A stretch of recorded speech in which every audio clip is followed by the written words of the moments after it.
બળાત્કારના ગુનામાં 14 વર્ષની સજામાં parole jump કરી છેલ્લા 2 વર્ષથી ફરાર થઈ ગયેલા આરોપીની સુરત ક્રાઇમ બ્રાન્ચે મહારાષ્ટ્રના નાગપુર ખાતેથી ધરપકડ કરી કાયદેસરની કાર્યવાહી હાથ ધરી છે.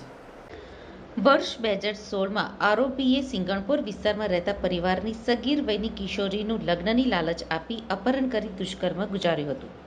જે અંગે સિંગણપોર પોલીસ મથકમાં ગુનો નોંધાતા પોલીસે આરોપીની ધરપકડ કરી હતી.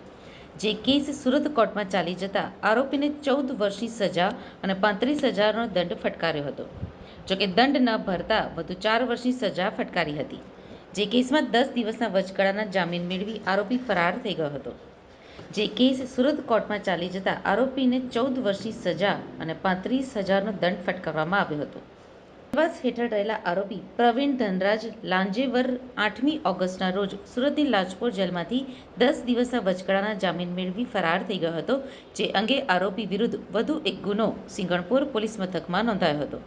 તે દરમિયાન પેરોલ જમ્પ કરી છેલ્લા 2 વર્ષથી ફરાર થઈ ગયેલા આરોપી પ્રવીણ લાંજેવરની મહારાષ્ટ્રના નાગપુર ખાતે આવેલ સલઈ ગામમાંથી સુરત ક્રાઇમ બ્રાન્ચે ઝડપી પાડ્યો હતો. આરોપી પોલીસની ધરપકડથી બચવા પોતાના વતનથી દૂર હોટેલ ઉપર રહી ત્યાં જ કામ કરતો હતો. જ્યાં મળેલ બાતમીના આધારે સુરત ક્રાઇમ બ્રાન્ચે આરોપીને ઝડપી પાડી કાયદેસરની કાર્યવાહી હાથ ધરી હતી.